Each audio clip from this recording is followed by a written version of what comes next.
industry on both the sides to develop stronger bilateral trade relationships. Indian firms are the biggest investors in Nepal, accounting for about 40% of the total approved foreign direct investments. There are about 150 Indian ventures operating out of Nepal.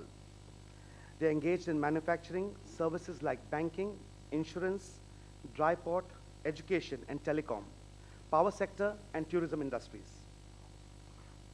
Sir, India is poised to become one of the most powerful economies globally under the dynamic leadership of our Honorable Prime Minister, Shri Narendra Modi. We understand and value the importance of healthy socio-economic relationship with our neighboring counterparts. We assure you of our commitment on behalf of SHM and our fellow chambers to extend our support, joining hands with the Government of India to play a vital role in promoting strong and smooth bilateral ties. It makes me proud to say SHM has been very actively pursuing its various initiatives towards promoting India-Nepal economic relations. Sir, I would like to highlight that our chamber has been working closely with various chambers of commerce in Nepal and endeavoring to assist the economic development of Nepal. We are working towards tracking the challenges faced by businesses on both the countries and bring it to the information and attention of all relevant authorities. Also, it has proven to be a platform for assisting Indian companies willing to invest in Nepal. At the end, I heartily thank Right Honorable Prime Minister for his visit to India, and I'm of the firm belief that the visit of this delegation would be very fruitful for both the sides. Thank you. Sandeep, thank you. May I now request for a presentation which will be made by Mr. Mahaprasad Adhikari, the Chief Executive Officer of the Investment Board of Nepal.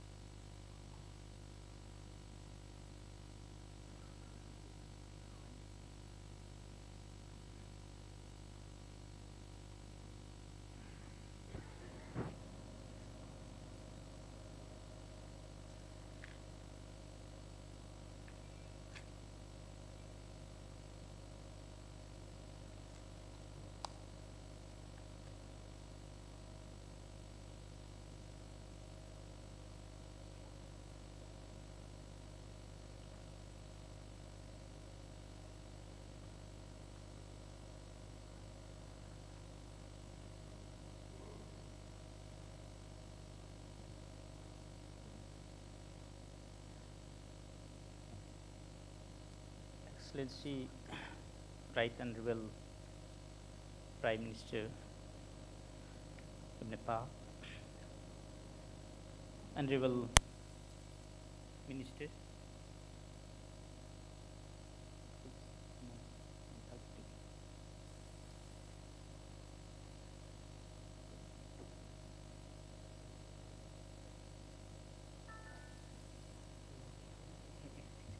Honorable Member of Parliament,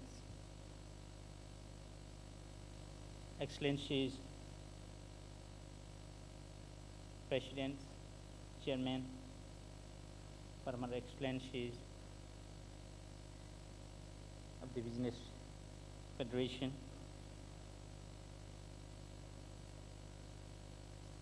official and delegates from Nepalese delegation, and all business leaders and dignitaries in this occasion. First of all, I'd like to express on behalf of Nepal Government and Investment Board for this opportunity to brief about the investment and investment climate in Nepal. Let me start with that the Nepal has been transforming towards economic issues from the political transition. We ended our prolonged political transition through the promulgation of Constitution in 2015, which has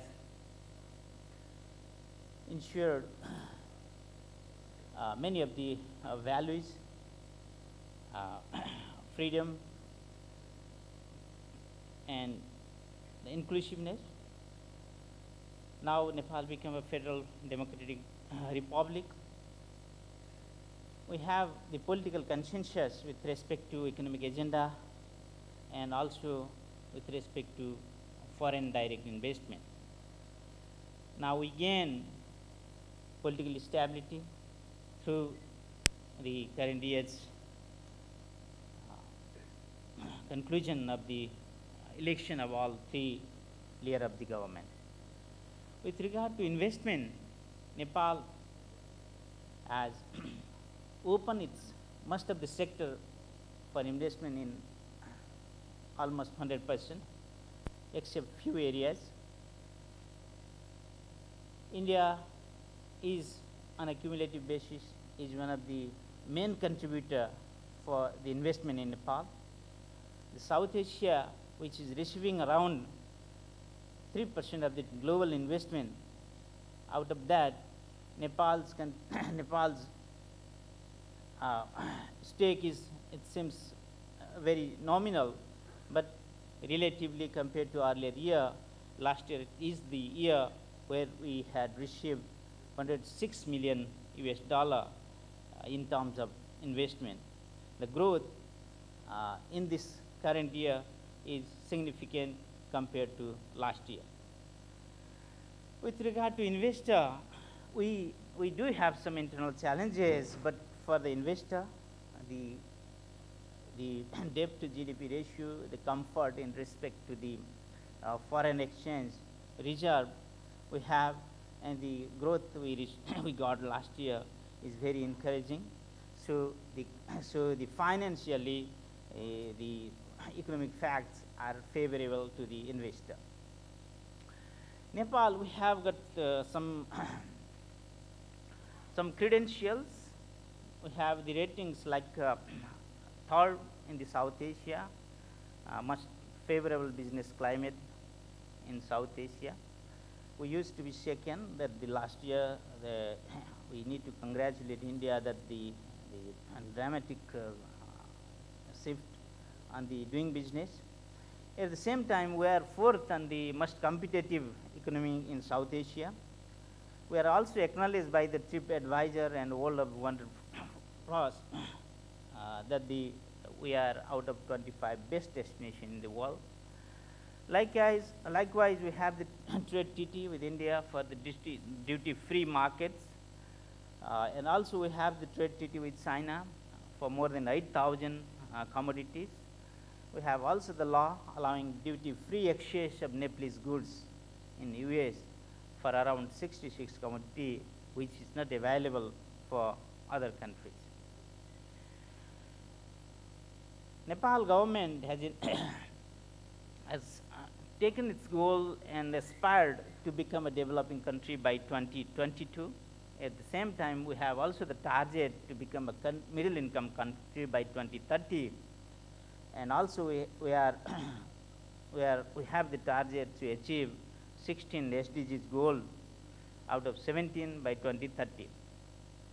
To achieve these goals, we have certain challenges, like we need to invest at least 17 billion on year-on-year basis to achieve the SDG goal. Our contribution of the manufacturing sector to GDP is very nominal, which is around 6%. At the same time, for the infrastructure deficiency, we need to invest at least 12% from out of our GDP, which is currently at around 3 to 4%. Based on these challenges and considering this fact, government of Nepal has realized the importance of foreign direct investment and brought up several policies and legal reform to attract the foreign direct investment. In this regards, we have resolved most of the constraint, which normally we saw some impediments for the FDI. Our constitution has been promulgated, all level election, local level, province level, and center, it has been concluded. We have the stable government in each level, in most of the cases, at the central, we have the stable government with overwhelming almost 3/4 majority of the parliament. Now, we have the political consensus by most of the political parties with respect to FDI, so we are very much optimistic about the FDI. Similarly, the load issue was one of the concerns for the FDI. Now it is significantly improved. The political, the bureaucratic process is also being significantly improved. It is, the process are minimized, whether it's related to EIA clearance, or it's forest clearance, or it's a land acquisition, etc. Similarly, mostly the investors are looking into policy consistencies and predictability on their investment. In this respect, we have initiated the process of, earlier it used to be the BIPA, and now it's a bilateral investment treaty, which the President earlier was mentioning. Even without having such treaties, Nepal government has already initiated and started to enter into a project development agreement, and in some cases project investment agreement, by which such assurance with respect to investment protection has been given, and even the protection from the change of law or other policy changes has been given to the investor. Similarly, we have the deficiency on infrastructure, several connectivity, etc. At the same time, we are seeing this is one of the opportunity for an investor in Nepal. Another constraint normally we saw is labor relation and disputes. Now, in recent years, this problem is significantly resolved. So we consider that the FDI constraint or impediments are significantly addressed, and it's ongoing through our ongoing agenda. Similarly, there are several legal amendments going on. During 2016, we had a new law that is related to Industrial Enterprises Act. It has simplified several processes, including the clearances. We have also brought up the SHAZE law, Special Economic Zone law in 2016. It has also brought up several other policies, many incentives, particularly for the export-oriented industries established within the SHAZE. Similarly, we have amended the company law in 2016. Likewise, mines and mineral regulation is also emphasized, and it is simplified, and even the opening of the mines, bidding of the mines take place frequently. Similarly, the IP related policy is also brought up, and it's on the way to promulgate the new law. We have the FITA, Foreign Investment Technology Transfer Act. It is also in the process of amendment, which is basically to revisit its provision and to make it more investment friendly law.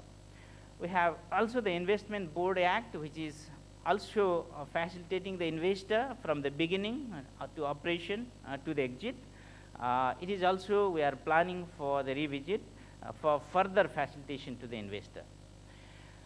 We have several institutional arrangements to facilitate to the investor, and we have the Investment Board of Nepal for the mega investment, $100 million plus, in case of hydropower, 500 megawatt plus, hospital of 300 bed plus, etc. We have the Industrial Promotion Board, which deals with 20 million to 100 million US dollar investment, and we have the Department of Industry, which initiates and approves any investment of less than up to $20 million.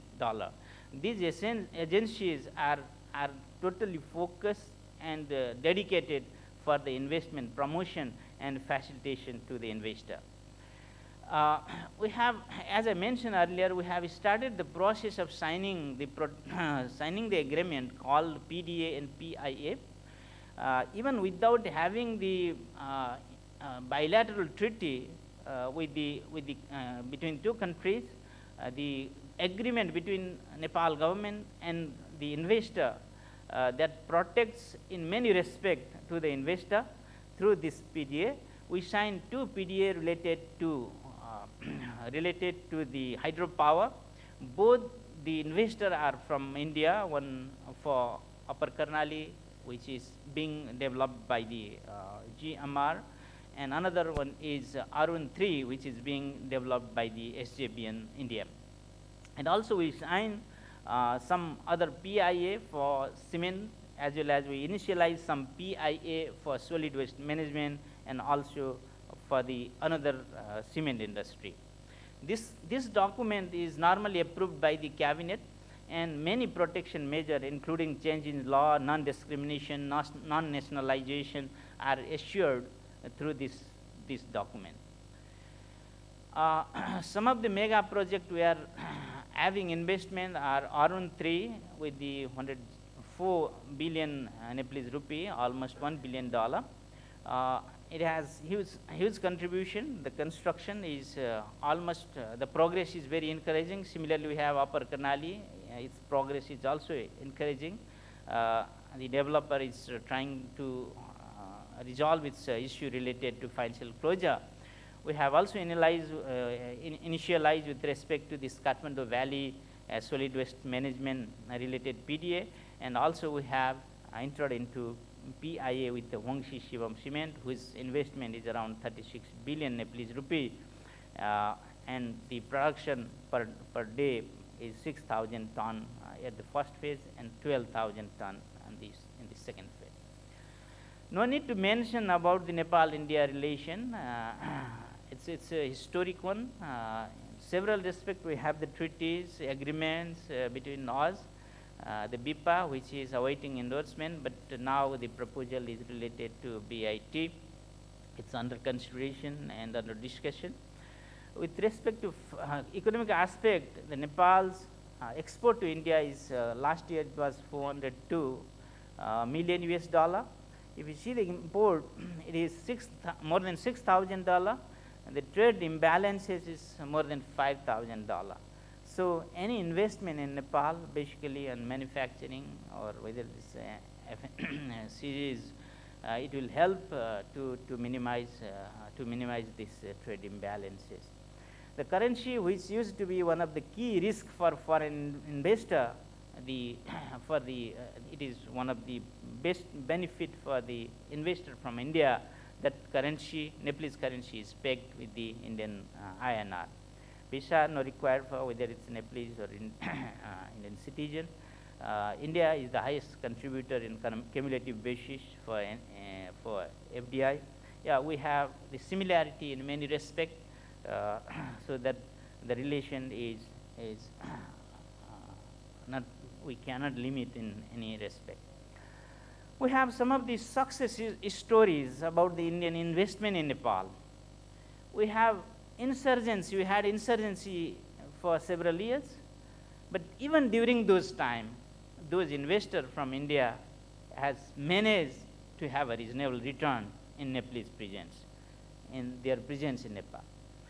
For example, Dava, Surya Nepal, Unilever, Pepsi, Patanjali, Nepal SPI, Everest Bank, LIC, Aarti Steel, Asian Paint, Bajaj, National Insurance, everyone are doing excellent. Even in difficult time, in a comfort timing, they are melting in many cases. They are melting their returns. So for the earnings, in terms of returns, it's a really good place what we can see from the history. Let me allow to mention some of the projects which could be targeted for the investor from India. We have several sectors on priority. Energy is considered one of the key player for the growth, Nepalese growth. We have 10,000 megawatt demand, 10,000 megawatt demand forecast for by 2030. So far, we generated only around 1,000 megawatt. We have the capacity of around 42,000 megawatt. It's practically economically viable. So there is ample opportunity in the energy sector. Similarly, road and transport infrastructure is significantly deficient. We don't have so far practice of toll system in Nepal. So we want to initiate and boot or or a PPP basis to have such infrastructure.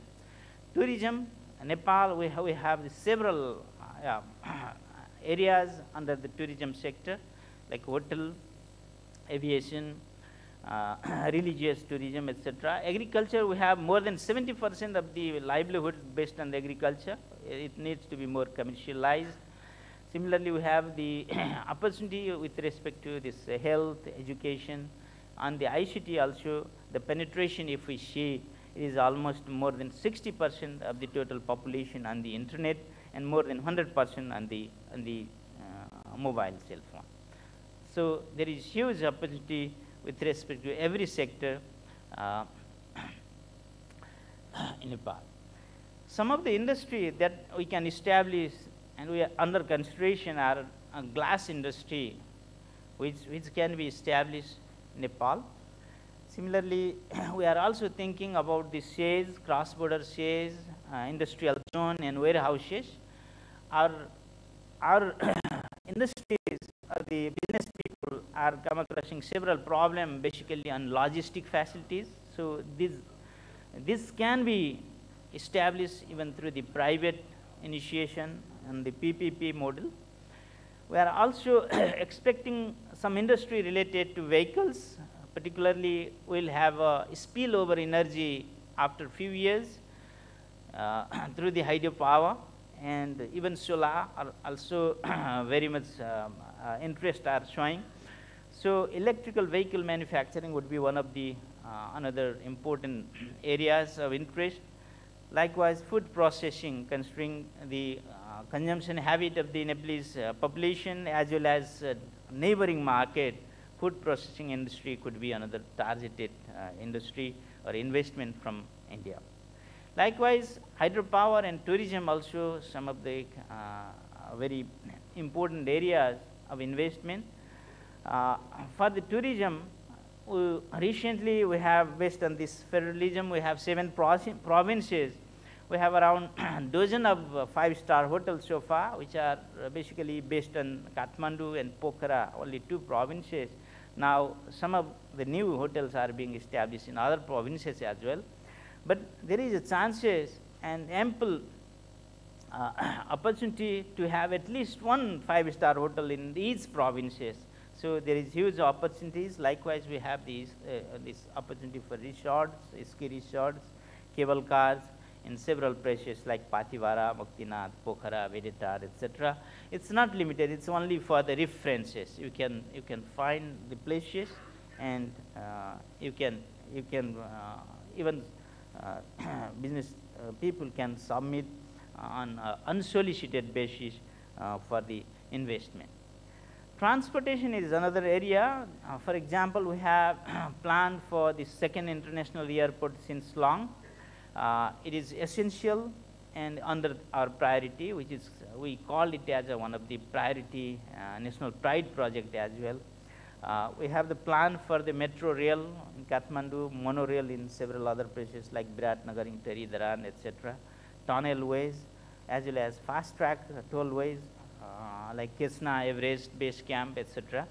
These all are only references. It can be in other places where we can study and we can propose accordingly. With this, Nepal should be one of the best investment destination for neighboring investor from India. We have our own domestic market. We have our close neighboring market. Even from India, we have the UP, Bihar, Uttaranchal, West Bengal, like close neighboring states, where we have the huge markets. We have the international market with certain agreements and treaties with the duty-free accesses. Likewise, we have the consumption pattern of Nepalese people. We consume almost 100 out of 190%, only 9% only we saved. Similarly, we have several unexplored sector open for the FDI. Labor is also equally cheap. It's $90 to $100 per month. We can have a manpower, labor forces. we have a demographic dividend as well. We have the active population, almost 60%. Likewise, we have the attractive climates and best tourist destination. We have regional arrangements and bilateral ties, as well as we are there with several institutional arrangements to facilitate and to protect the investor, to protect the investment made into Nepal. So that I humbly request on behalf of the government of Nepal to trust Nepalese to invest in Nepal for the prosperity of Nepal, to share the prosperity to each other. With this, I would like to express my gratitude for your kind listening. Thank you. Thank you very much. Mr. Adhikari, thank you very much. It was a very detailed presentation, and I think that many of us here on the Indian side were taking detailed notes on the sectors that are open for investment, and some of them are the traditional areas that we will talk about now, but there were also some very interesting opportunities. More than anything else, I think that we heard from you the openness of your environment for these investments, and underlying all that is the stability of government and the purpose that you will be there with your majority government and you will be there to welcome Indian investment. I think this is something that investment always looks for. Industry always looks to mitigate risk and how we can have stability in policies that don't change, and also the environment, because your markets are natural markets for us. They're very similar. This is a discussion that we had also, that our cultures are similar, our markets are similar, we understand each other. And I think that this is something of the growing prosperity that as Nepal continues its growth path as 7%, I think that this is something like India. We're aspirational to see that both of our economies grow at 10%. So for this, with your kind, if you will allow us, we've actually got some of our senior CEOs in different sectors. So I would like, some of our CEOs from the hydro sector, renewable energy, FMCG, automobile, power transmission, railways, and the IT sector. Few interventions. We'll request everyone to be very brief, maybe just a minute or two, and we'll open it up maybe later for discussion before you give us your inaugural address. So from the hydro sector, I'd like to invite Mr. Ratul Puri. He's the chairman of Hindustan Power Projects Hydro, to make the first intervention. Honorable Prime Minister, honorable ministers, members of the trade delegation. I'm the CII co-chair for solar energy, and we're also an independent power producer producing from coal, thermal, hydro, and solar. I'd like to start by saying that we've been developing hydro concessions in Nepal, and we've had an extremely positive experience doing that. So congratulations to you for that. So I believe there's tremendous opportunity to develop cross-border trade in electricity. India today has surplus coal thermal power, and in order to grow the Nepalese economy, I think in Nepal will need a lot more electricity. We saw some of the statistics. So I believe there's an opportunity for India today to provide coal thermal power to Nepal, and also with the build-out India is doing of renewable power and the intermittent nature of renewable power, there's tremendous opportunities to drive investments in Nepal in the hydropower sector and feed some of that electricity back to India. So in the near term, for Nepal to get electricity from India, but in the longer term, as those hydropower projects build out, for India to buy hydropower electricity from Nepal. So I believe this is certainly an area where Indian companies and Indian industry would be very eager to invest and explore opportunities further. Thank you very much, sir. Thank you, Ratul. May I request Mr. Deepak Amitabh, the CMD of PTC India Limited. Good afternoon, Honorable Prime Minister, sir. I'm Deepak Amitabh, Chairman and Managing Director of PTC, which was earlier known as Power Trading Corporation. and we are pioneers of power trading business in this country and this region also, and largest trader with presence in Bangladesh, Bhutan, and Nepal also, sir. Till date, we have sold electricity worth more than Indian rupees 1,10,000 crore and collected every money and given back to the developer. So that is the type of comfort which our balance sheet has provided in this whole region. And sir, best thing is we are completing a decade-long relationship with Nepal on power trading through Tanakpur line, which started sometime in 2008. So we are going to complete 10 years of continuous relationship. We have long-term power purchase agreement of 150 megawatt with Nepal Electricity Authority, NEA, and we are just waiting for the complete commissioning of Muzaffarpur-Dalkebar line, which is currently operating at 132 kV, but once it goes to 220 kV, our 150 megawatt long-term agreement for more than 20 years will come into vogue. So we are awaiting that. And sir, further with the strengthening of associated infrastructure, we believe that the deepened business relationship between the two countries can happen. Here I just wanted to draw your attention to just two issues that, as my colleague Ratul has already said, that Nepal has huge hydropower potential.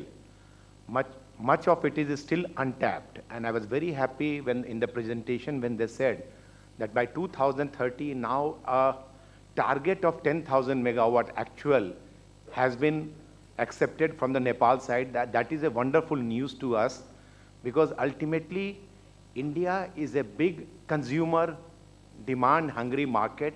So we are a natural ally with Nepal in this aspect. And second thing which I want to understand slightly better, that plans from the Nepal side in further strengthening the existing transmission and further developing new transmission interconnection, because we have a long border line from East Nepal to West Nepal. There is a possibility existing lines which can be strengthened and a new lines to ensure that when this 10,000 megawatt is going to come up, let's say in next 12, 13 years, natural market is either India or the country